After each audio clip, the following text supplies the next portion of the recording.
Bueno, este tema que aborda el secretario de Gobierno de la capital es sumamente importante porque cada vez es más difícil conseguir vivienda en las ciudades, no solo en la Ciudad de México. Hay un fenómeno pues global que es el de la especulación inmobiliaria, es un fenómeno creciente en todas las ciudades del mundo que tiene que ver con el tipo de capitalismo que está en boga en el mundo. Y hoy nos acompaña Lilia Aguilar, ella es presidenta de la Comisión de Vivienda en la Cámara de Diputados. Han presentado una iniciativa y están discutiendo este tema. Bienvenida, legisladora. Muchísimas gracias por la invitación para hablar de este tema que no solamente es importante porque tiene que ver con la forma en la que se distribuyen las ciudades, sino que también tiene que ver con la vivienda y el acceso al suelo que tenemos todos los mexicanos. ¿En qué consiste esta iniciativa que están promoviendo y que buscan que se discuta por parte de sus compañeros en la Cámara? Son tres iniciativas, hemos presentado dos, la tercera está en puerta para presentarse la semana entrante, específicamente definir qué es la especulación, aunque no lo creas y los televidentes que nos acompañan a través de tu programa no lo puedan creer, en México no está definida lo que es la especulación ni inmobiliaria ni del suelo. Sin embargo, tenemos acciones como estas, consideramos más o menos, según el INSUS, el Instituto Nacional del Suelo en México, que puede haber hasta 7.5 millones de viviendas y de territorios que están bajo la especulación inmobiliaria. Entonces, ¿qué es lo que estamos haciendo? Primero, definir qué es la especulación.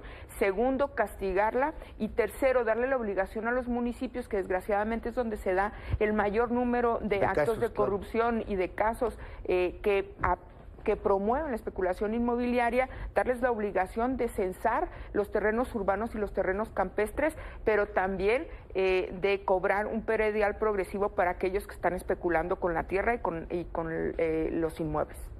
¿Cómo se concretaría, por ejemplo, este tipo de cobro de predial para quien especula? O comencemos más bien con cómo definir la especulación inmobiliaria. Bueno, ese es un gran tema y ha sido el debate que más nos ha llevado con los expertos.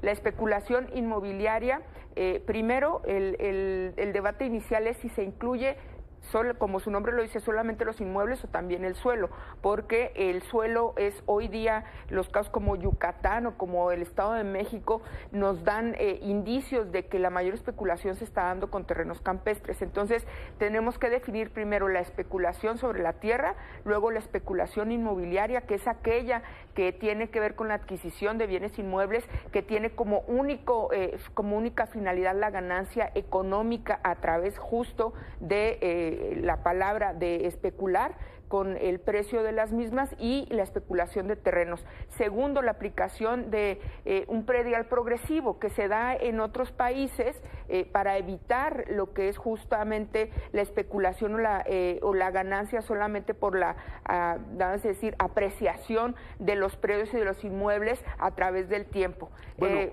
Sí. Vimos en el Estado de México en estas 2 décadas cómo se dio un terrible fenómeno de cambio de uso de suelo, de rural a urbano, construcción de viviendas lejísimos de los centros urbanos, que terminaron siendo abandonadas. Hay más de 5 millones de viviendas abandonadas en el país por este tipo de fenómenos, ¿no? De especular con el suelo.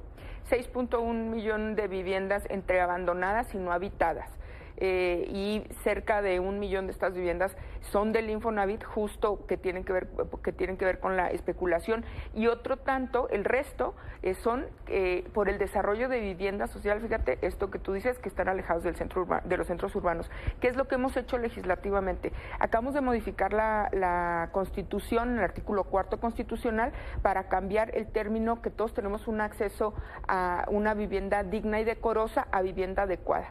¿Qué es lo que eso genera, Héctor? Bueno, pues que el día de hoy se tiene que cumplir con 7 requisitos para que se pueda construir vivienda, entre ellos la asequibilidad, la accesibilidad,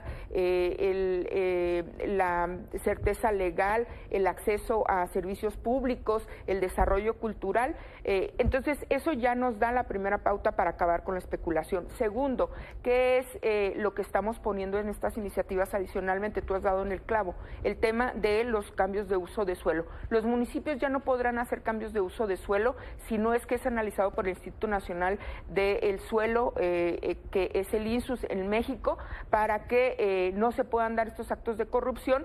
El Estado de México, tú lo has dicho con mucha claridad, pero también un caso muy grave que lo tenemos en la península de Yucatán, específicamente en Mérida. Tú te das cuenta que afuera de Mérida hay una venta de terrenos campestres que les llaman, que son terrenos ejidales que están esperando el cambio de uso de suelo y que los compraron en $1, hay registro de ello, los están tratando de vender en $2,000 metro y con la expectativa le quieren vender a la gente de que lo podrán vender en $8,000 metro.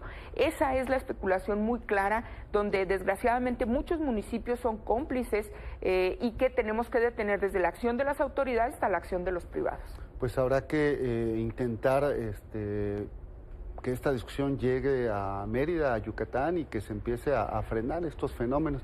Diputada, pues mucha suerte con la discusión, ojalá y transiten estas iniciativas y pronto pues estemos en otras condiciones sobre todo para garantizar el acceso a la vivienda. Claro, es un debate que no será fácil porque hay muchos intereses económicos alrededor, legales y no legales. El ejemplo del cártel inmobiliario de la Benito Juárez es uno de ellos, que está muy en boga por las últimas detenciones que se hicieron, pero que nosotros seguimos adelante con la convicción de que esta especulación tiene que acabar porque encarece la vivienda y porque excluye a los mexicanos del acceso a la misma. Pues ahí está, si usted se preguntaba por qué suben las rentas, por qué de repente no es fácil pues encontrar dónde vivir, bueno, pues ahí están algunas de las razones.